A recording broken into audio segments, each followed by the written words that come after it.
mahabang lakaran. Kung hindi na kaya ng dalawang tuhod, kailangan na ng sungkod. Sa dami ng pumupunta sa Lake Holon, naisipan na rin ng mga lokal na gawing kabuhayan pati ang paggawa ng sungkod o yung personalized at may design na tungkod. At pag-usapan naman, gaganda naman ng mga tungkod na ito. Ngayon lang ako nakita ng mga personalized, customized tungkod na may design. Kayo po ba gumagawa nito? Opo. Ano pong klaseng kahoy ang ginagamit niyo? Tula.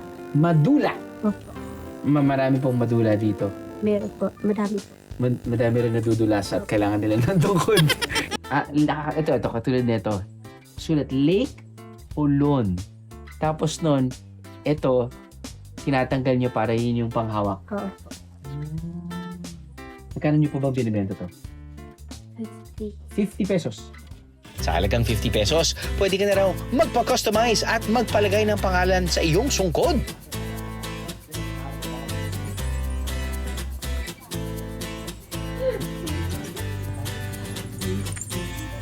Wow. Ayos. The roof. Clean. At dahil competitive ako, syempre, makikiukit din tayo. Subukan ko naman po ang... Grabe naman to. Ganyan baliktad ba? Ito. Wala talaga akong kwenta. BND na lang po. BND. Yan. Ganito lang po. Mali kasi yun. Ako nagko-control yan, guys. Akala mo siya yung nagko-control. Ako yung nagko-control. Kapigit pa nga ako eh. Okay. Yan. Ako na gagawa ng letter D, ate. Susubukan ko na to. Ate, itabi mo. Ako na.